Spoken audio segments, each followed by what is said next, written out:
অমুক জিনিসটা নিয়ে এসো। হযরতে আনাস রাদিয়াল্লাহু তাআলা আনহু বিশ্বনবীর কথা শ্রবণ করে হযরতে মা আয়েশা সিদ্দিকা রাদিয়াল্লাহু তাআলা আনহার কাছে উপস্থিত হলেন। হযরতে মা আয়েশা সিদ্দিকা রাদিয়াল্লাহু তাআলা আনহার কাছে যাওয়ার পরে বলেছিলেন, মা গো, আমি বিশ্বনবী, দয়ার নবী, রহমতের নবীকে আমি 15ই শাবানের ব্যাপারে আলোচনা করতে ছেড়ে এসেছি। আপনি তাড়াতাড়ি করুন, একটু জলদি করুন, নচেত অনেক কথা ছুটে যাবে। আমার মা কোরআন পাকের মধ্যে বলেছেন, ইরশাদ করেন, ফিহা ইউফরাকু কুল্লু আমরিন হাকিম, তার মধ্যে সমস্ত রকমের হিকমতময় কাজ বন্টন করা হয়। তার মধ্যে এর তাফসীর করতে গিয়ে মুফাসসিরিনে কেরামদের দুই রকমের মত আছে। কিছু মুফাসসিরিনগণ বর্ণনা করেছেন তার মধ্যে অর্থাৎ শবে কদরের মধ্যে আল্লাহ সমস্ত রকমের হিকমতময় কাজ বন্টন করেন।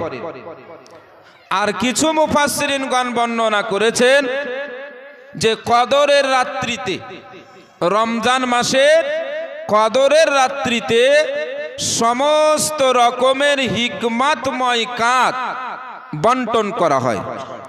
ব্রাদরান ইসলাম, মুআজ্জাজ সামিনে কেরাম, বুজুর্গ দোস্ত আমার, এ শবে বারাত, কিছু মানুষ আছে তারা বলে যে শবে বারাত কোরআন হাদিসের কোনো জায়গায় নাই, বলে না? শবে বারাত, আমি যদি এখন আপনাকে বলি যে কোরআন থেকে ভাত খাবো, আমি ভাত খাবো কোরআন থেকে দেখাও, দেখানো যাবে? যাবে? আমি ভাত খাবো এই শব্দই দেখব। সারা জীবন কিয়ামত পর্যন্ত যদি কোরআনের মধ্যে খোঁজ করে আমি ভাত খাবো এ শব্দ পাওয়া যাবে না। যাবে? যাবে না। কেন?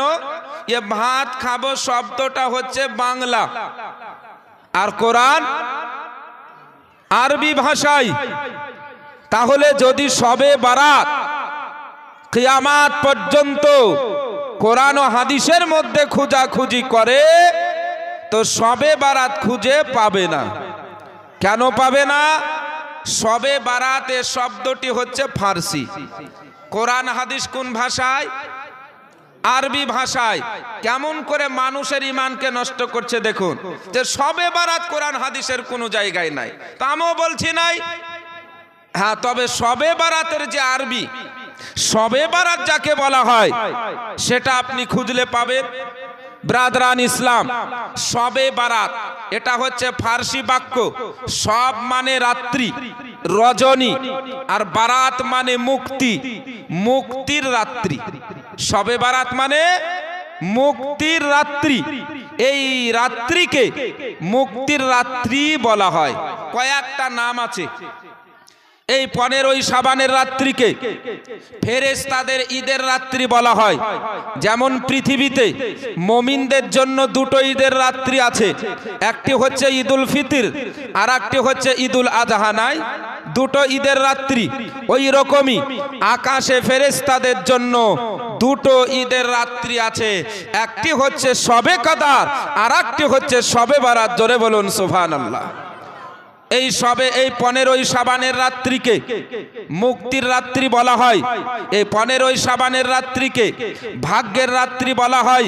এ শবে বারাতের রাত্রিকে তওবার রাত্রি বলা হয়। এ শবে বারাতের রাত্রিকে ক্ষমার রাত্রি বলা হয়। এ শবে বারাতের রাত্রিকে শাফাতের রাত্রি বলা হয়। ধরে বলুন সুবহানাল্লাহ।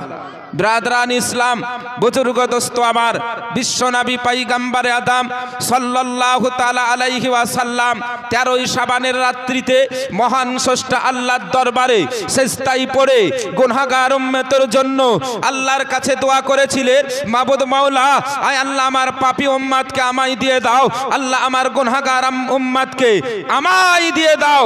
মহান রব্বুল আলামিন 13ই শাবানের রাত্রিতে দয়ার নবীকে বলেছিলেন, হাবিব যান, আপনার 1/3 অংশের উম্মতের জন্য শাফাতকে গ্রহণ করা হলো। জোরে বলুন সুবহানাল্লাহ। 13ই তারিখের রাত্রি অতিবাহিত হলো, 14ই তারিখের দিন এলো, দিনের পরে রাত এসেছে। এই 14ই তারিখের রাত্রিতে বিশ্বনবী পয়গম্বরে আদম সাল্লাল্লাহু তাআলা আলাইহি ওয়াসাল্লাম মহান স্রষ্টা আল্লাহর দরবারে আপনার দুইখানা হাত উঠিয়ে কন্দন করেছিলেন, কান্না করেছিলেন, আপেল করেছিলেন, দোয়া করেছিলেন, মাবুদ মাওলা, আয় আল্লাহ আমার পাপী উম্মত, আমার গুনাহগার উম্মত, আয় আল্লাহ আমার পাপী উম্মতকে, আমার গুনাহগার উম্মতকে আমায় দিয়ে দাও। রব্বে হাবলি উম্মতি, আল্লাহ আমার উম্মতকে আমায় দিয়ে দাও। মহান আল্লাহ তাআলা বিশ্ব নবী, মায়ার নবী, দয়ার নবী, রহমতের নবীকে বলেছিলেন, হাবিব যান, আপনার উম্মতের মধ্যে থেকে অর্ধেক উম্মতের জন্য শাফাতকে গ্রহণ করে নিলাম। ধরে বলুন সুবহানাল্লাহ। 15ই শাবানের রাত্রি এসেছে। আজকের এই রাত্রিতে মহান আল্লাহ তাআলার দরবারে নবী পাক দোয়া করেছিলেন, সিজদায় পড়ে কান্না করেছিলেন। তো এই রাত্রিতে মহান আল্লাহ তাআলা আপনার আমার নবীকে বলেছিলেন, হাবিব আপনার যত কিয়ামত পর্যন্ত উম্মতি আসবে সমস্ত উম্মতির জন্য আপনার শাফাতকে গ্রহণ করে নিলাম। ধরে বলুন সুবহানাল্লাহ। সেই জন্য এই রাত্রিকে বলা হয় শাফাতের রাত্রি। ব্রাদারান ইসলাম, এই রাত্রিকে আপনার ক্ষমার রাত্রিও বলা হয়। হযরতে আয়েশা সিদ্দিকা রাদিয়াল্লাহু তাআলা আনহা বর্ণনা করেন, একদা নবী পাক মসজিদে নববীতে সাহাবায়ে কেরামদেরকে 15ই শাবানের ব্যাপারে হাদিস শোনাচ্ছিলেন। সাহাবায়ে কেরাম নবী পাক যখন হাদিস বর্ণনা করতেন, কোরআন ও হাদিসের আলোচনা করতেন, সাহাবায়ে কেরামদের নসিহত করতেন, তো সাহাবায়ে কেরাম এমন ভাবে বসে থাকতেন মনে হতো যেন সাহাবায়ে কেরামদের মাথার উপর পাখি বসা আছে। একটুকু নড়াচড়া করতেন না, আদবের সহিত বসে থাকতেন। তো নবী সাহাবায়ে কেরামদের 15ই শাবানের ব্যাপারে হাদিস, কোরআন ও হাদিসের নসিহত করতেছিলেন। এমতো সময় নবী পাক হযরতে আনাসকে বললেন, ওরে আনাস। হযরতে আনাস রাদিয়াল্লাহু তাআলা আনহু বর্ণনা করেন, নবী আমাকে কোনো কাজের জন্য বললেন, যাও আয়েশার বাড়িতে চলে যাও। তেনার মনে নাই যে কোন কাজের জন্য পাঠিয়েছিলেন, কিন্তু নবী আমাকে বললেন, যাও অমুক জিনিসটা নিয়ে এসো। হযরতে আনাস রাদিয়াল্লাহু তাআলা আনহু বিশ্বনবীর কথা শ্রবণ করে হযরতে আয়েশা সিদ্দিকা রাদিয়াল্লাহু তাআলা আনহার কাছে উপস্থিত হলেন। হযরতে আয়েশা সিদ্দিকা রাদিয়াল্লাহু তাআলা আনহার কাছে যাওয়ার পরে বলেছিলেন, মা গো, আমি বিশ্বনবী, দয়ার নবী, রহমতের নবীকে আমি 15ই শাবানের ব্যাপারে আলোচনা করতে ছেড়ে এসেছি। আপনি তাড়াতাড়ি করুন, একটু জলদি করুন, নচেত অনেক কথা ছুটে যাবে। আমার মা আয়েশা সিদ্দিকা রাদিয়াল্লাহু তাআলা আনহা সেই সময় হযরতে আনাস রাদিয়াল্লাহু তাআলা আনহুকে বলেছিলেন, ওরে আনাস, তুমি চিন্তা করিও না, একটু বসে যাও, আমি তোমায় 15ই শাবানের ব্যাপারে হাদিস শোনাচ্ছি। হযরতে আনাস রাদিয়াল্লাহু তাআলা আনহু আপনার যেন বসে গেলেন। হযরতে আয়েশা সিদ্দিকা রাদিয়াল্লাহু তাআলা আনহা হযরতে আনাসকে বলতেছেন, ওরে আনাস, শোনো, এই 15ই শাবানের রাত্রিতে বিশ্ব নবী, দয়ার নবী, মায়ার নবী, রহমতের নবী আমার বাড়িতে এলেন। আমার বাড়িতে নবী পাকের থাকার দিন ছিল, রাত্রি ছিল। নবী আমার বাড়িতে আসার পরে আমার সঙ্গে বিছানায় ঘুমিয়ে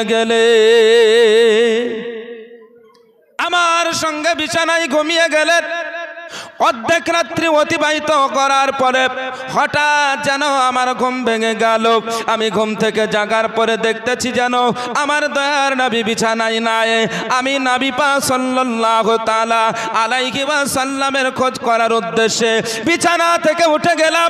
বিছানা থেকে উঠে আমি মসজিদে নববীর পাশে দিয়ে যাচ্ছিলাম। হঠাৎ যেন আমার নবী, মায়ার নবী, রহমতের নবীর আমার কর্ণ ঘর পর্যন্ত আওয়াজ ভেসে এলো। আমি থমকে দাঁড়িয়ে গেলাম। থমকে দাঁড়িয়ে গিয়ে দেখতেছি যেন আমার দয়ার নবী পাক মহান আল্লাহ তাআলার দরবারে সিজদায় পতিত হয়ে গুনাহগার উম্মতের জন্য আল্লাহর দরবারে কান্না করতেছেন, আল্লাহর দরবারে আপেল করতেছেন। মহান আল্লাহ তাআলার দরবারে নবী পাক বলতেছিলেন, আয় রব্বুল আলামিন, মাবুদ মাওলা, আমার মন আমার দিল তোমার প্রতি ঈমান এনেছে গো মাওলা। আয় আল্লাহ,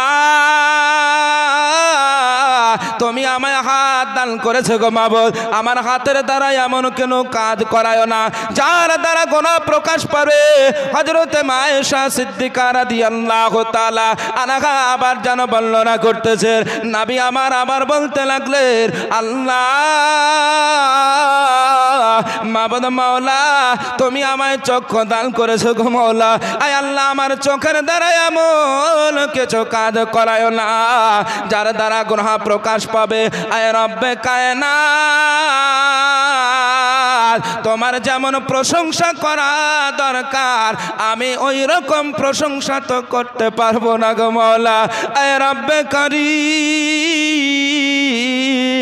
মাবুদ মাওলা, আমার ভাই দাউদ যেমন তোমার প্রশংসা করেছে গো মাওলা, আমি আমার ভাই ওই দাউদের মতো তোমার প্রশংসা করি। সুবহানাল্লাহ। আমার বিশ্বনবী রহমাতুল লিল আলামিন নবীজি আপনার যেন নামাজ সমাপ্ত করলেন। নামাজ সমাপ্ত করার পর আল্লাহর কাছে দোয়া করতে লাগলেন, উম্মতের জন্য কান্না করলেন। নবী পাক এমন অঝর নয়নে কান্না করেছিলেন, নবী পাকের চোখের পানিতে দাড়ি মোবারক ভিজে সিনার জামা পর্যন্ত ভিজে যায়। সুবহানাল্লাহ। বিশ্বনবী রহমাতুল লিল আলামিন নবীজি আপনার যেন দোয়া সমাপ্ত করলেন। হযরতে আয়েশা সিদ্দিকা রাদিয়াল্লাহু তাআলা আনহা সেই সময় আমার বিশ্বনবী আয়েশাকে বলেছিলেন, আয়েশা, আল্লাহ এবং তার রাসূল তুমি কি এটা ধারণা করেছো নাকি? তোমার এটা ধারণা আল্লাহর রাসূল তোমার প্রতি জুলুম করেছে, অত্যাচার করেছে। হযরতে আয়েশা সিদ্দিকা বলেছিলেন, লা ইয়া রাসূলুল্লাহ, ইয়া হাবিবাল্লাহ, নবী গো, এটা আমি ধারণা করি নাই। তবে আমার ধারণা ছিল হুজুর আপনি অন্য কোনো বেবের বাড়িতে গিয়েছেন কিনা, আমি এটা দেখার জন্য আমি বাড়ি থেকে বেরিয়েছিলাম। আমার দয়ার নবী বলেছিলেন, নরে গো মায়েরা, তুমি জানো না কি এটা কোন রাত্রে তুমি জানো? হযরতে আয়েশা সিদ্দিকা রাদিয়াল্লাহু তাআলা আনহা বলেছিলেন, লা ইয়া রাসূলুল্লাহ, ইয়া হাবিবাল্লাহ, নবী গো, এটা কোন রাত্রে আমার জানা নাই, জানা নাই। দয়ার সাগর পয়গম্বর আদম বলেছিলেন, নরে আয়েশা, এটা হচ্ছে 15 শাবানের রাত্রি। সুবহানাল্লাহ। সুবহানাল্লাহ। এটা 15 শাবানের রাত্রি, যে রাত্রিতে মহান আল্লাহ তাআলা ওই রাবিয়া গোষ্ঠী অথবা কালব গোষ্ঠীর যত ভেড়া আছে, ওই ভেড়ার যত পশম আছে, ওই পশম সম পরিমাণ জাহান্নাম থেকে আল্লাহ মুক্তি দান করে। সুবহানাল্লাহ। আরবের মানুষেরা যখন কোনো বেশি জিনিসের ব্যাপারে উদাহরণ দিতেন, সেই সময় রাবিয়া অথবা কালব গোষ্ঠীর ছাগল অথবা ভেড়ার সঙ্গে অথবা ছাগলের অথবা ভেড়ার পশমের সঙ্গে তুলনা করতে, যেই জিনিসের গণনার শেষ নাই, অগন্তি। সেই জন্য নবী পাক বলেছিলেন, ওরে আয়েশা শোনো, এই 15 শাবানের রাত্রিতে মহান আল্লাহ তাআলা, মহান স্রষ্টা আল্লাহ রাব্বুল আলামিন কালব গোষ্ঠীর যত ভেড়া আছে, ওই ভেড়ার যত পশম আছে, ওই পশম সমপরিমাণ জাহান্নাম থেকে মুক্তি দান করেন। একটু জোরে বলা যাবে না সুবহানাল্লাহ? সুবহানাল্লাহ। কিন্তু যারা মদ পান করে, ব্যভিচার করে, মাতা পিতার সঙ্গে খারাপ ব্যবহার করে, যারা হত্যা করে, যারা পরনিন্দা করে, এই সব কাজ থেকে যতক্ষণ তারা আল্লাহর কাছে তওবা না করবে, আল্লাহর কাছে ক্ষমা না চাইবে, মহান আল্লাহ ততক্ষণ পর্যন্ত তাদের ক্ষমা করবেন না। জোরে বলুন সুবহানাল্লাহ। সুবহানাল্লাহ। তো ব্রাদারান ইসলাম, সেই কারণে এই 15ই শাবানের রাত্রিকে মুক্তির রাত্রিও বলা হয়। এই 15ই শাবান, যে শাবান মাস সম্পর্কে বিশ্বনবী বলেছেন, রজাবু শাহরুল্লাহ, শাবানু শাহরি ও রমাদানু শাহরু উম্মতি।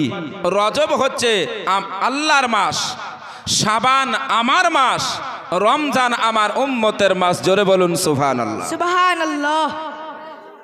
তাহলে এখান থেকে হাদিস থেকে বোঝা গেল যে এই মাস, যে মাস এখন চলছে, এ মাসকে নবী পাক নিজের মাস বলে আখ্যায়িত করেছেন, নাকি নিজের মাস বলে ঘোষণা করেছে। ব্রাদারান ইসলাম, এই 15ই শাবানের রাত্রিকে কবর জিয়ারতের রাত্রিও বলা হয়। বলুন সুবহানাল্লাহ। সুবহানাল্লাহ। বর্তমান সময়ে তো কবর জিয়ারত করা উঠে যাচ্ছে, নাকি কবর জিয়ারত উঠে যাচ্ছে, বলছে কবর জিয়ারত চলবে না। আবার এটাও বলছে যে দোয়া টোয়া কিছু নাই, কোরআন হাদিসে দোয়ার কথা নাই, নামাজের পরে নাই, জালসার পরে নাই, মিলাদের পরে নাই, দোয়াই নাই, বলছে না। এই রাত্রিকে দোয়ার রাত্রিও বলা হয়। বছরে 5টা রাত্রি এমন আছে, হযরত উমর রাদিয়াল্লাহু তাআলা আনহু বর্ণনা করেছেন, খামসু লায়ালিন লা তুরাদ্দু ফিহিন্না দুআ। 5টি রাত্রি এমন আছে যে রাত্রিতে আল্লাহ দোয়াকে রদ করে না। জোরে বলুন সুবহানাল্লাহ। আল্লাহর দরবারে দোয়া করলে সেটা কবুল হয়ে যায়। লাইলাতুল জুমাতে, জুমার রাত্রে দোয়া করলে সেটা আল্লাহর দরবারে কবুল হয়ে যায়। ওয়া লাইলাতু ওয়া আউয়ালু লাইলিম মিন রজব, রজব মাসের প্রথম রাত্রিতে আল্লাহর কাছে দোয়া করলে সে দোয়া রদ হয় না, আল্লাহর দরবারে কবুল হবে গ্যারান্টি।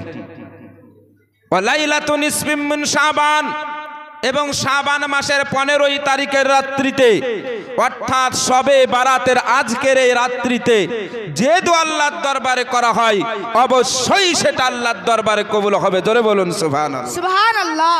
ওয়া লাইলাতাইল ঈদাইন, এবং 2 ঈদের রাত্রি, অর্থাৎ ঈদুল ফিতর এবং ঈদুল আজহার, এই 2 রাত্রি। কয় রাত্রি হলো? 5 রাত্রি। এ 5 রাত্রিতে দোয়া করলে সেটা রদ হয় না, বাদ হয় না, আল্লাহর দরবারে কবুল হবে গ্যারান্টি। তাহলে দোয়া আছে কি নাই? জোরে বলেন, কথা বলেন। দোয়া আছে। সূরা মুমিনের মধ্যে মহান রব্বুল আলামিন বলেছেন, উদউনি আস্তাজিব লাকুম, তোমরা আমার কাছে দোয়া করো, আমি তোমাদের দোয়া কবুল করব। জোরে বলুন সুবহানাল্লাহ। কি বলেছেন? যে তোমরা আমার কাছে দোয়া করো, আমি তোমাদের দোয়া কবুল করব। আল্লাহ বলেছেন যে হাত উঠিয়ে করতে হবে? বলেছেন? হাত ছেড়ে করতে হবে এরকম বলেছেন? হাত উঠানোর কথাও বলেনি, হাত ছাড়ার কথাও বলেনি। তোমরা আমার কাছে দোয়া করো, আমি দোয়া কবুল করব। তাহলে এই আয়াত হলো মুতলাক, এই আয়াতটি হলো মুতলাক, উঠানো নির্দিষ্ট করা নাই, না উঠানো নির্দিষ্ট করা নাই। কোরআনের কোনো জায়গায়, কোনো পাতায়, কোনো পৃষ্ঠায় লেখা নাই যে হাত ছেড়েই দোয়া করতে হবে বা হাত উঠিয়েই দোয়া করতে হবে, এই রকম নাই। তাহলে বোঝা গেল যে হাত উঠিয়েও দোয়া করা যাবে, হাত ছেড়েও দোয়া করা যাবে। আমরা 2 রকমই করি। মসজিদে প্রবেশ করি, সেই সময় দোয়া পড়ি, হাত উঠাই, হাত উঠাই না। মসজিদ থেকে বের হই, তখন দোয়া পড়তে হয়, হাত উঠাই, হাত উঠাই না। বাইতুল্লাহ অর্থাৎ পায়খানা পেশাব করতে গেলে দোয়া পড়তে হয়, হাত উঠাই, হাত উঠাই না।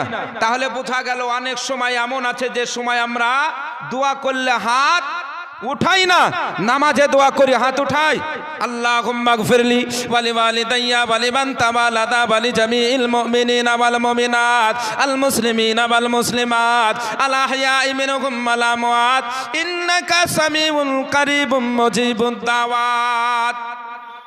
দোয়া মাসুরা পড়ি কি পড়ি না? দোয়া করি কি? আল্লাহুম্মা গফির, আল্লাহ আমাকে ক্ষমা করো, ওয়ালি ওয়ালিদাইয়া আমার মাতা পিতাকে ক্ষমা করো, ওয়ালিমান তাওয়ালাদা আমার দাদু দাদে নানা নানিকে ক্ষমা করো, ওয়ালি জামিল মুমিনিনা ওয়াল মুমিনাত ওয়াল মুসলিমিনা ওয়াল মুসলিমাত আল আহইয়াই মিনহুম ওয়াল আমওয়াত, এবং সমস্ত মুসলমান নর নারী যারা জীবিত আছে তাদেরকেও ক্ষমা করো, যারা ইন্তেকাল করেছে তাদেরকেও ক্ষমা করো। জোরে বলুন সুবহানাল্লাহ। তাহলে যারা জীবিত আছে তাদের জন্য দোয়া করি, যারা ইন্তেকাল করেছে তাদের জন্য দোয়া করে হাত উঠাই, হাত উঠাই না। তাহলে বহু জায়গায় এমন আছে যে জায়গাগুলোতে আমরা হাত উঠাই না, আবার বহু জায়গায় এমনও আছে যে জায়গাগুলোতে আমরা হাত উঠাই, যেমন মিলাদের শেষে হাত উঠাই, নামাজের শেষে হাত উঠাই, কবর জিয়ারত করতে গিয়ে হাত উঠাই, আর ঈদের নামাজের পরেও আমরা হাত উঠিয়ে দোয়া করি। আপনার জালসার সে তো হাত উঠিয়ে দোয়া করি, করি কিনা ব্রাদার, বুজুর্গ দোস্ত আমার? তাহলে বোঝা গেল যে হাত উঠিয়েও আমরা কোরআনের আয়াতের উপর আমল করি। আমরা বলি যে হাত উঠিয়ে ছাড়া দোয়া করা যাবে না, এরকম কথা আমরা বলি না। আমরা বলি হাত উঠিয়েও দোয়া করা যাবে, হাত ছেড়েও দোয়া করা যাবে, তবে হাত উঠানোর কথা কোরআনে নাই, হাদিসে আছে। মিশকাত শরীফ আপনার 119 পৃষ্ঠার মধ্যে হযরতে সালমান ফারসি রাদিয়াল্লাহু তাআলা আনহু থেকে বর্ণিত, হযরতে সালমান রাদিয়াল্লাহু তাআলা আনহু বর্ণনা করেছেন। এই হযরতে সালমান ফারসি নবী পাকের 1,24,000 সাহাবায়ে কেরামদের মধ্যে সব চাইতে বেশি বয়সী সাহাবী, তার নাম হচ্ছে সালমান ফারসি। জোরে বলুন সুবহানাল্লাহ। সুবহানাল্লাহ। 600 বছরেরও বেশি বয়স ছিল। এ সালমান ফারসি বর্ণনা করেছে, বিশ্ব নবী পয়গম্বর আদম বলেছেন, ইন্না রাব্বাকুম হাইয়ুন কারীম, নিশ্চয় তোমাদের প্রতিপালক আল্লাহ লজ্জাশীল, ইয়াস্তাহি মিন আবদিহি, নিজের বান্দার প্রতি লজ্জা করে, ইদা রাফা ইয়াদাইহি, যখন বান্দা তার দরবারে দুইখানা হস্ত তুলে উত্তোলন করে দোয়া করে, আইয়ারুদ্দাহুমা সিফরা, তার দুইখানা হাতকে খালি ফিরিয়ে দিতে। জোরে বলুন সুবহানাল্লাহ। সুবহানাল্লাহ। তাহলে বোঝা গেল কি হাত উঠিয়ে দোয়া করলে সে দোয়া রদ হয় না, বাদ হয় না, আল্লাহর দরবারে কবুল হবে। ব্রাদারান ইসলাম, এ দয়ার সাগর পয়গম্বর আদম এ 15ই শাবানের রাত্রিতে আমাদের জন্য কেঁদে কেঁদে আল্লাহর কাছে ক্ষমা চেয়েছেন। এ নবী পাক আমার এ উম্মতের জন্য কত কষ্ট, কত যন্ত্রণা, কত ব্যথা, কত কষ্ট তিনি সহ্য করেছেন। ব্রাদারান ইসলাম, মুআজ্জাজ সামিয়েনে কেরাম, দয়ার সাগর পয়গম্বর আদম একদা আপনার সাফা পাহাড়ের নিকট দিয়ে চলে যাচ্ছিলেন। দেখলেন মক্কার কিছু কাফেরেরা বুতের পূজায় মগ্ন আছে, বুতের পূজা করতেছে। আল্লাহর নবী পয়গম্বর আদম সাল্লাল্লাহু আলাইহি ওয়াসাল্লাম ওই মক্কার কাফেরদের কাছে গেলেন। মক্কার কাফেরদের কাছে গিয়ে বলেছিলেন, কুলু লা ইলাহা ইল্লাল্লাহু তুফলিহুন। ওরে মক্কাবাসী, তোমরা লা ইলাহা ইল্লাল্লাহ পড়ে নাও, তোমরা আল্লাহর একাত্মবাদকে স্বীকার করে নাও, আল্লাহর একাত্মবাদকে স্বীকার করে নাও, তোমরা দুনিয়াতে শান্তি পাবে, আখিরাতেও তোমরা শান্তি পাবে। আমার মায়ার নবী পয়গম্বর আদম মক্কার ওই মুশরিক কাফেরদের যখন ইসলামের জন্য দাওয়াত দিয়েছিলেন, বিশ্ব নবীর দাওয়াতকে গ্রহণ করা বাদ দিয়ে ওই মক্কার কাফেরেরা সেই সময় আপনার ওই মক্কার কাফেরদের তাদের মধ্যে থেকে একজনের নাম ছিল ওয়ালিদ। ওয়ালিদ তাদের গরু আবু জাহেলের কাছে যাওয়ার পরে বলেছিল, আমাদের সর্দার, আমাদের গরু আপনি বলুন বলুন বলুন, আজ মোহাম্মদের সঙ্গে একটু খেলা করব, মোহাম্মদকে একটু কষ্ট দিব, মোহাম্মদের সঙ্গে একটু মোহাম্মদকে দুঃখ দেব, আপনার এতে কি মত বলুন। সুবহানাল্লাহ। সেই সময় আবু জাহেল বলেছিল, তুমি যত পারো কষ্ট দাও, দুঃখ দাও, বেদনা দাও, আমার তরফ থেকে কোনো ধরনের বাধা নাই। সঙ্গে সঙ্গে ওয়ালিদ আপনার যেন একটা বুতকে গলার সঙ্গে জড়িয়ে ধরল। গলার সঙ্গে জড়িয়ে ধরার পরে আমার মায়ার নবী পয়গম্বরে আদম সাল্লাল্লাহু আলাইহি ওয়াসাল্লামকে বলেছিলেন, হে মুহাম্মদ, আপনি নাকি বলুন আপনার খোদা শাহ রগের থেকে নিকটে, জানের রগের থেকেও নিকটে। ও মুহাম্মদ, আপনি নাকি বলছেন আপনার খোদা জানের রগের থেকে নিকটে। আমার বিশ্ব নবী বলেছিলেন, অবশ্যই হ্যাঁ। আমি বলি, আমার খোদা জানের রগের থেকেও নিকটে। আমার মহান আল্লাহ তাআলা পবিত্র কোরআন পাকের মধ্যে বলেছেন, নাহানু আকরাবু ইলাইহি মিন হাবিলিল বারিদ। জোরে বলুন সুবহানাল্লাহ। আমি তোমাদের জানের রগের থেকে অতি নিকটে, আমি তোমাদের জানের রগের থেকে অতি নিকটে।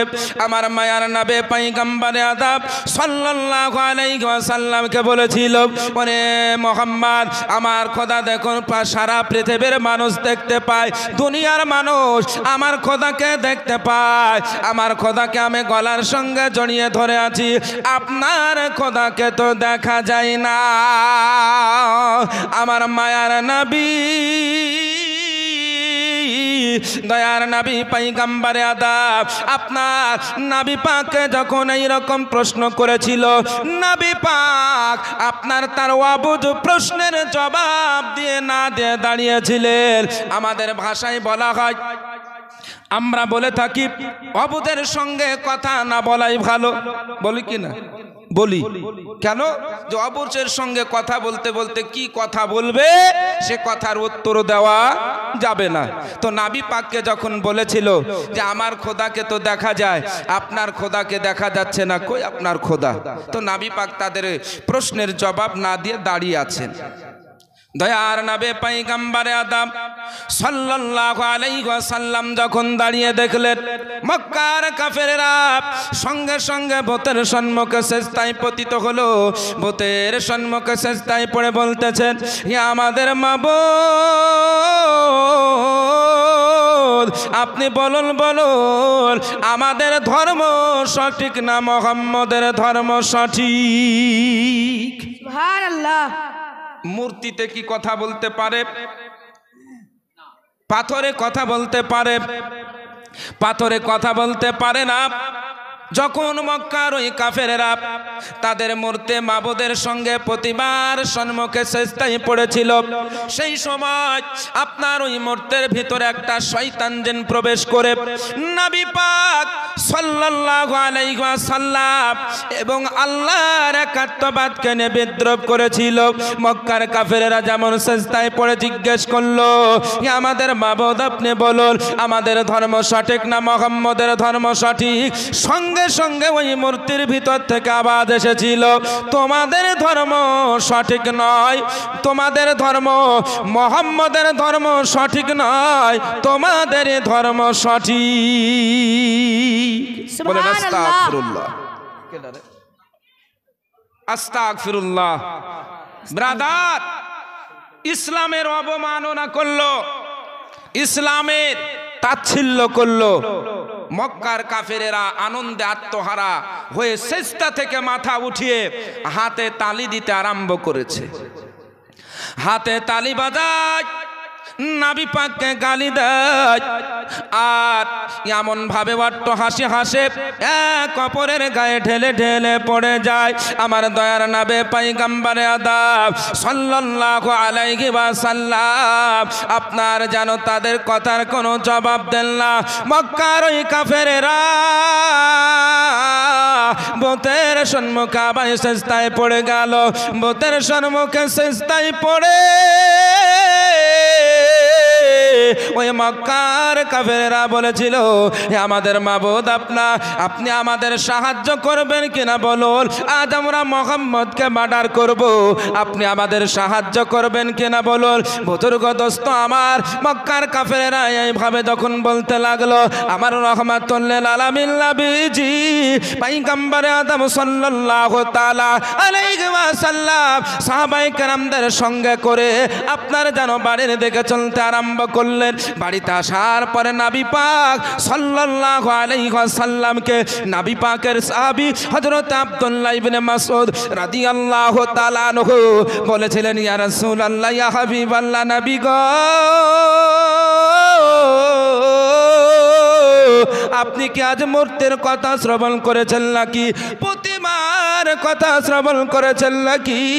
আমার মায়ের নবী বলেছিলেন, আওয়াজ তো কথা তো শ্রবণ করেছি, কিন্তু এ কথা প্রতিমার ছিল না।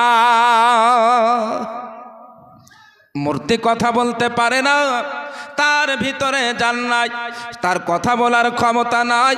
তারা তখন বুতের সম্মুখে সেজদায় পড়েছিল। সেই সময় একটা সার্কাস শয়তান জিন প্রবেশ করে নবীর শানে বেয়াদবি করতেছিল, আল্লাহর একাত্মবাদের তাচ্ছিল্য করতেছিল। যে জিন নবীর শানে বেয়াদবি করে, নবীর শানে বেয়াদবি করে, সে পৃথিবীর বুকে বেশি দিন থাকতে পায় না, নবীর বদদোয়ায় ধ্বংস হয়ে যায়। হযরত আব্দুল্লাহ ইবনে মাসউদ রাদিয়াল্লাহু তাআলা আনহু বর্ণনা করেন, আমি সেই দিন নবীর কাছ থেকে বাড়ি চলে গেলাম। এই ঘটনার 3 দিন পরে আবার নবী পাকের দরবারে ছিলাম। হঠাৎ যেন নবী পাকের দরবারে ছিলাম, কোনো একজন ব্যক্তি এলো, আসার পরে নবী পাককে সালাম দিল, আসসালাতু ওয়াসসালামু আলাইকা ইয়া রাসূলুল্লাহ, আসসালাতু ওয়াসসালামু আলাইকা ইয়া হাবিবাল্লাহ, আসসালাতু ওয়াসসালামু আলাইকা ইয়া নূরাম মিন নূরিল্লাহ। আমার মায়ার নবী, দয়ার নবী তার সালামখানা গ্রহণ করলেন। হযরত আব্দুল্লাহ ইবনে মাসউদ বর্ণনা করেন, সালাম শুনতে পেলাম কিন্তু সালামকারী দেখতে পেলাম না। সুবহানাল্লাহ। সালামের আওয়াজ শুনতে পেলাম, কিন্তু কে সালাম করলো এ মানুষটিকে দেখা গেল না। হযরত আব্দুল্লাহ ইবনে মাসউদ বর্ণনা করেন, নবী পাক সালামখানা গ্রহণ করে তাকে জিজ্ঞেস করলেন, তোমার পরিচয় দাও। তো সে বলেছিল, হুজুর, আমি জিন জাতির মধ্যে থেকে একজন। তো কেন এসেছো? বলে, হুজুর, কয়েকদিন পূর্বে আমার চাচাইতো ভাই জিন, যার নাম ছিল মিসআর, আপনি সাফা পাহাড়ের কাছ দিয়ে যাচ্ছিলেন, সেই সময় বুতের মধ্যে প্রবেশ করে আল্লাহর একাত্মবাদকে নিয়ে, আপনার রিসালাতকে নিয়ে সে তাচ্ছিল্য করেছিল, সাহাবায়ে কেরামদের অপমান করেছে। হুজুর, আমি যখন জানতে পারলাম, তার পেছনে ধাওনি করে তাকে মার্ডার করে আপনার কাছে এসেছি। তো এখন কি বলতে চাইছো বলো? এ বলে, ইয়া রাসূলুল্লাহ, ইয়া হাবিবাল্লাহ, নবী গো, এখন আপনার কাছে আমার আবেদন যে আগামীকাল আপনি ওই পাহাড়ের কাছে আবার যাবেন, ওই পাহাড়ে যাবেন, আমি বুতের মধ্যে প্রবেশ করে আল্লাহ এবং আপনার রিসালাতের সাক্ষী দিব। জোরে বলুন সুবহানাল্লাহ। সুবহানাল্লাহ। আমার মায়ার নবী পয়গম্বর আদম সাল্লাল্লাহু আলাইহি ওয়াসাল্লাম তাকে জিজ্ঞেস করলেন, তোমার নামখানা একটু বলো। এ বলেছিল, ইয়া রাসূলুল্লাহ, ইয়া হাবিবাল্লাহ, নবী গো, আমার নাম সামা। আমার মায়ার নবী পয়গম্বর আদম ওই জিনটিকে বলেছিলেন, তোমার নামখানা অত ভালো মনে হয় না, তোমার যদি একটা নাম সুন্দর রাখে পছন্দ করবে কিনা? এই জিনটি বলেছিল, ইয়া রাসূলুল্লাহ, ইয়া হাবিবাল্লাহ, নবী গো, আপনি নাম রাখবেন সেটা আমার পছন্দ হবে না, এটা কি হতে পারে নাকি? হুজুর, আপনি আমার নাম রাখুন, নাম রাখুন। দয়ার নবী পাক তার নামখানা পরিবর্তন করে রাখলেন আব্দুল্লাহ। জিন চলে গেল। হযরত আব্দুল্লাহ ইবনে মাসউদ রাদিয়াল্লাহু তাআলা আনহু বর্ণনা করেন, আমিও বাড়ি চলে এলাম। বাড়িতে এসে অপেক্ষা করতেছিলাম কখন সকাল হবে, কখন ওই সাফা পাহাড়ের কাছে যাব, কখন ইসলামের অবমাননা করেছে, আল্লাহর একাত্মবাদের তাচ্ছিল্য করেছে, নবী পাকের শানে বেয়াদবি করেছে, সাহাবায়ে কেরামদের অপমান করেছে, তার বদলা নেব। হযরত আব্দুল্লাহ ইবনে মাসউদ বর্ণনা করছেন, সেই রাত্রি আমার কাছে এত লম্বা হয়েছিল, মনে হচ্ছিল যেন সকালই হবে না। অপেক্ষার ঘড়ি খুব কঠিন। দেখবেন ইফতার নিয়ে সামনে বসে আছেন, 5 মিনিট আছে, মনে হবে যে 5 ঘন্টা সময় যায় না, মনে হয় না? আপনি দাঁড়িয়ে আছেন স্টেশনে, বাস স্ট্যান্ডে দাঁড়িয়ে আছেন, 5 মিনিট আছে বাস আসতে, মনে হচ্ছে 10 ঘন্টা বাকি আছে, মনে হয় না? অপেক্ষা করা খুব কঠিন। সেই জন্য বলা হয়েছে আল ইন্তেজারু আসাদ্দুম মিনাল ফিতনা, অপেক্ষা করা ফিতনা অপেক্ষা কঠিন। তো হযরত আব্দুল্লাহ ইবনে মাসউদ বর্ণনা করে, আমি অপেক্ষা করতেছিলাম কখন সকাল হবে আর কখন নবী পাক আমাদেরকে সঙ্গে করে সাফা পাহাড়ে যাবেন।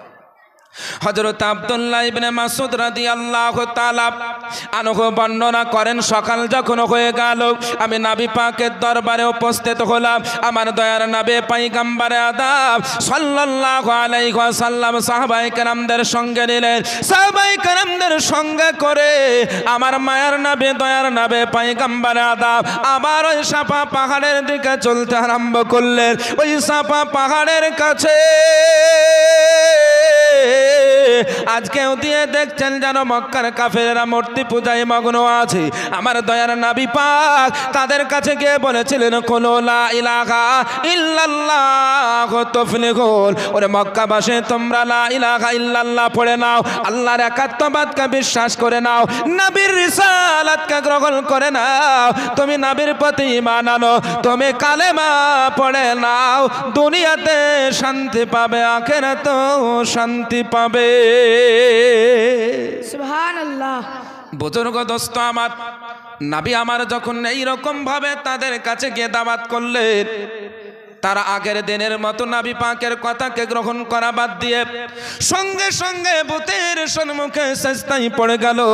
বুতের সম্মুখে সিজদায় পড়ে বলতেছেন, হে আমাদের মাবুদ, আপনি বলুন বলুন, আমাদের ধর্ম সঠিক না মুহাম্মদের ধর্ম সঠিক? আমাদের ধর্ম সত্য না মুহাম্মদের ধর্ম সত্য? বুজুর্গ দোস্ত আমার,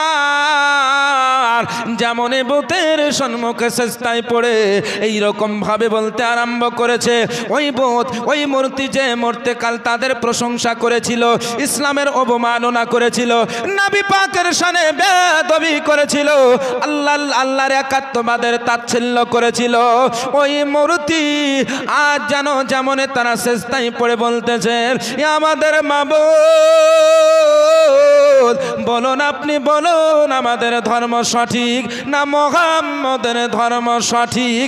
সঙ্গে সঙ্গে বুতের ভিতর থেকে আওয়াজ এসেছিল, ওরে মক্কাবাসী শোনো রে শোনো, তোমাদের ধর্ম সঠিক নয়, মুহাম্মদের ধর্ম সঠিক। সুবহানাল্লাহ। ইসলামের প্রশংসা করছে, আল্লাহর একাত্মবাদের প্রশংসা করছে। আপনার যেমন এইভাবে বুতের ভিতর থেকে আওয়াজ আসে, তোমাদের ধর্ম অসত্য, তোমাদের ধর্ম বাতিল ধর্ম, তোমাদের ধর্ম ঠিক ধর্ম নয়, সঙ্গে সঙ্গে মক্কার কাফিরেরা সিজদা থেকে মাথা উত্তোলন করে আপনার যেন তাদের মাবুদকে মারতে আরম্ভ করেছে। পাথর ছুঁড়ে ছুঁড়ে মারে, কত পাগল! তাদের মাবুদ তাদের কাছে মারেও খায়, লাথিও খায়, খায় না? যখন ডুবাই তখন লাথ মেরে ডুবায়। তাদের মাবুদ এমন মাবুদ যে তাদের মাবুদ মুখাপেক্ষ, তাদের মুখাপেক্ষ, তাদের মাবুদ তাদের কাছে গালি খায়, তাদের কাছে মার খায়, তাদের কাছে লাথি খায়। কিন্তু আমাদের মাবুদ হচ্ছে ওই মাবুদ যে মাবুদকে কেউ মারতে পারে না। আমাদের মাবুদ হচ্ছে ওই মাবুদ যে মাবুদ হচ্ছে হাই, যে আল্লাহ কোনোদিন মরবে না, সর্বসদা আছে, সর্বসদা থাকবে। জোরে বলুন সুবহানাল্লাহ। সুবহানাল্লাহ। আমাদের মাবুদ হচ্ছে ওই মাবুদ যে আল্লাহ সমস্ত রকমের আইব থেকে পবিত্র। জোরে বলুন সুবহানাল্লাহ। সুবহানাল্লাহ। এইভাবে পাথর ছুঁড়ে ছুঁড়ে মারতে মারতে যখন কয়েকটা মূর্তি ভেঙে পড়ে গেল, মূর্তিকে মারা বাদ দিয়ে এবারে পাথর উঠিয়ে নবী পাকের দিকে ছুটতে আরম্ভ করেছে। জোরে বলুন সুবহানাল্লাহ। সুবহানাল্লাহ। আমার বিশ্ব নবী মায়ার নবী পয়গম্বর আদম সাল্লাল্লাহু তাআলা আলাইহি ওয়াসাল্লামের দিকে পাথর ছুঁড়ে ছুঁড়ে মারে, একটি পাথর এসে আমার নবী পাকের পেশানিতে লেগে যায়। আমার নবী পাকের পেশানে কপালখানা যেন ঘায়ল হয়ে যায়। নবী পাকের পেশানিয়ে রক্তের ফোয়ারা ছড়তে আরম্ভ করে। নবী পাকের পেশানি দিয়ে আপনার যেন রক্তের ফোয়ারা ছড়তে আরম্ভ করেছে, পুরা শরীর রক্তে রঙ্গের হয়ে যায়। আমার দয়ার নবী পাক সেই সময় মক্কার কাফেরদের গালি দেন নাই, সেই সময় মক্কার কাফেরদের কোনো খারাপ কথা বলেন নাই। আমার নবী পাক তাদের কোনো তাচ্ছিল্য করেন নাই। নবী আমার শুধু এতটুকুই বলেছিলেন, ও মক্কাবাসী লিমা তাজরিবুনি ইন্নী রাসূলুল্লাহ ইলাইকুম জামিআ। ওরে মক্কাবাসী তোমরা আমায় কেন মারো, কেন মারো? আমাকে তো মহান আল্লাহ তোমাদের সকলের কাছে রাসূল করে পাঠিয়েছে। সুবহানাল্লাহ। আমাকে তোমরা মারিও না। আমার নবী পাক রক্তে রক্তাক্ত হয়ে গেছেন, অঝর নয়নে কান্না করতেছে। আমার মায়ার নবী দয়ার নবী সেই সময় বাড়ির দিকে না গিয়ে নবী আমার জানো বাইতুল্লাহর দিকে চলতে আরম্ভ করলে। বাইতুল্লাহ গিয়ে আপনার বাইতুল্লাহ এক কোনায় বসে বসে মহান আল্লাহ তাআলার দরবারে দুইখানা হস্ত তুলে কান্না করে, মাবুদ মাওলা এ মক্কার মানুষ আমায় বোঝে না গো মাওলা। আয় আল্লাহ মক্কাবাসী তোমার তাওহীদকে চেনে না, আল্লাহ তোমার হাবিবকে চিনতে পারে না। আয় রব্বুল আলামিন মাবুদ মাওলা এ মক্কাবাসী তোমার একাত্মবাদকে চিনতে পারে না। আয় আল্লাহ মক্কাবাসীর মনে তুমি হেদায়েতের সৃষ্টি করে দাও। আল্লাহ মক্কাবাসীর মনে তোমার মহব্বত সৃষ্টি করে দাও। আল্লাহ মক্কাবাসীর মনে তোমার একাত্মবাদের মহব্বত তৈরি করে দাও। আয় আল্লাহ তোমার হাবিবের মহব্বত সৃষ্টি করে দাও। এইভাবে দয়ার নবী মায়ার নবী বিশ্ব নবী দোজাহানের নবী আমার ওই বাইতুল্লাহর কোনায় বসে বসে মহান আল্লাহ দরবারে কান্না করে। সুবহানাল্লাহ। ধরে বলুন সুবহানাল্লাহ। নবী পাকের চাচা আমির হামদা এখনো ইসলাম ধর্ম গ্রহণ করে নাই, ইসলাম ধর্ম গ্রহণ করেন নাই। আপনার আমির হামদা শিকার করার জন্য ওই মাঠে ময়দানে গিয়েছেন। শিকার করতে গিয়ে আপনার যেন একটা হরিণীকে দেখেছেন। এই হরিণীকে শিকার করার জন্য হযরত আমির হামদা যেন তার পেছনে ছুটতে আরম্ভ করেছেন। হরিণ আগে আগে ছোটে ছোটে ছোটে ছোটে পালিয়ে যায়, আমির হামদা পেছন পেছন ছুটে ছুটে যায়। আমির হামদা ছুটে ছুটে যান শিকার করার জন্য, আর আপনার হরিণী পালিয়ে যায় যান বাঁচানোর জন্য। হঠাৎ যেন এ হরিণী দাঁড়িয়ে গেল। হরিণী দাঁড়িয়ে যাওয়ার পরে আমির হামদাকে লক্ষ্য করে বলেছিল, ওরে আমির হামদা তুমি যে আমাকে শিকার করার জন্য তীর চালাবে, আমাকে শিকার করার জন্য যে তীরখানা নিক্ষেপ করবে, আমির হামদা ওই তীরখানা আমার দিকে না নিক্ষেপ করে তোমার ভাতিজার মোহাম্মদের দিয়ে, তোমার ভাতিজা মোহাম্মদের দুশ্মনের দিকে চালাও, আমার থেকে বেশি ভালো হবে। সুবহানাল্লাহ। জোরে বলুন সুবহানাল্লাহ। আমির হামদা ভাবছে আমি তো প্রতিদিন শিকার করতে আসি, এই রকম হরিণের মুখ থেকে কথা শুনিনি, অবলা পশুর মুখ থেকে আজ পর্যন্ত কথা শ্রবণ করিনি। কি ব্যাপার, হরিণী কেন কথা বলে? আমির হামদা শিকার করছেন না, দাঁড়িয়ে আছেন। অনেকক্ষণ চিন্তা ভাবনা করার পরে শিকার আর করলেন না, বাড়ি ফিরে এলেন। বাড়িতে আসার পরে হাত পা ধুয়ে আপনার বসেছেন খাবেন। তো নবী পাকের ফুপি হযরতে সুফিয়া রাদিয়াল্লাহু তাআলা আনহা একটা প্লেটে খাবার নিয়েছেন আর একটা গ্লাসে পানি নিয়ে আমির হামদার সম্মুখে রেখে দিয়েছেন, কিন্তু চোখে পানি টলবল করছে। জোরে বলুন সুবহানাল্লাহ। সুবহানাল্লাহ। আমির হামদা বনের দিকে দৃষ্টিপাত করেছেন, বনের চোখের দিকে দেখছেন যেন পানি টলমল করে। আমির হামদা এইরকম বোনের চোখে পানি দেখে জিজ্ঞেস করলে, বোন রে তোর চোখে কেন পানি দেখা যায়? তুই কি কষ্ট পেয়েছিস নাকি, দুঃখ পেয়েছিস নাকি, বেদনা পেয়েছিস নাকি? সেই সময় হযরতে সফিয়া বলেছিলেন, ভাই গো, ও ভাইজান, আজ ইয়াতিম কাকে বলে সেটা জানতে পেরেছি, ইয়াতিম কাকে বলে সেটা বুঝতে পেরেছে। আমিরা হামদা বলে, বোন রে তোর কথা তো আমি সঠিক বুঝতে পারি না, একটু খুলে বল, খুলে বল, খুলে বল। সেই সময় সফিয়া বলেছিলেন, ও ভাইজান, আজ মক্কার কাফেররা, মক্কার মুশরিকেরা আমাদের ভাতিজা মুহাম্মদকে এত কষ্ট দিয়েছে, এত দুঃখ দিয়েছে, এত আঘাত করেছে, আমাদের ভাতিজার পুরা শরীর রক্তে রঙ্গেন হয়ে গেছে। সকাল থেকে এখন পর্যন্ত ভাতিজার কোনো খবর নাই। আর যদি আব্দুল্লাহ বেঁচে থাকতো, এইরকম ভাবেতে মক্কার মানুষেরা আমাদের ভাতিজার ওপর অত্যাচার করতে পারত নাকি? আজ আমাদের আব্দুল্লাহ যদি বাহায়াত থাকতো, মক্কার কাফেরেরা এরকম অত্যাচার করতে পারত নাকি? হযরতে আমিরা হামজা আপনার থালাখানা, প্লেটখানা হটিয়ে দিলেন। খাবারের প্লেটখানা হটিয়ে দেওয়ার পরে বলেছিলেন, বোন রে, ও বোন বলো, আবু তালেব কোথায় ছিল? তো আমিরা হামদাকে বলেছিলেন, ভাইজান, আবু তালেব তো কোনো কাজের জন্য মক্কার বাইরে গিয়েছিলেন। আবার জিজ্ঞেস করলেন, আবু লাহাব কোথায় ছিল বল? বলেছিল, ভাইজান, আবু লাহাব তো মক্কার কাফেরদের আমাদের ভাতিজাকে মারার জন্য উৎসাহিত করতেছিল। আবার জিজ্ঞেস করলেন, আব্বাস কোথায় ছিল বলো বলো। হযরতে সুফিয়া রাদিয়াল্লাহু তাআলা আনহা সেই সময় বলেছিলেন, আব্বাস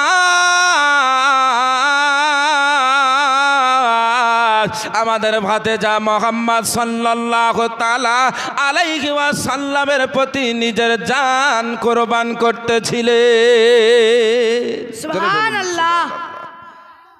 কাকুতি মিনতি করছিলেন, কিন্তু মক্কার কাফেরেরা আমাদের ভাতিজার ব্যাপারে আব্বাসের কথার দেখে কর্ণপাত করে না। বুজুর্গ দোস্ত আমার, হযরতে আব্বাসের কথার দেখে কর্ণপাত করে না। হযরতে আব্বাস মক্কার মানুষদের কাছে কাকতে মিনতি করেছিলেন, ওরে মক্কাবাসী, তোমরা একটু আত্মীয়তার খেয়াল রাখো, আমাদের ভাতিজা মুহাম্মদের ওপর তোমরা আঘাত করিও না।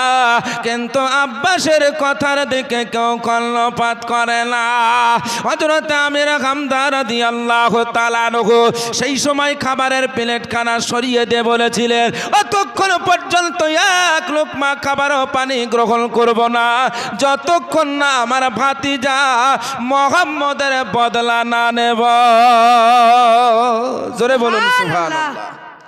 যতক্ষণ পর্যন্ত ভাতিজা মুহাম্মদের বদলা না নিতে পারবো, ততক্ষণ পর্যন্ত আমি এক লোকমা খাবার ও পানি খাবো না।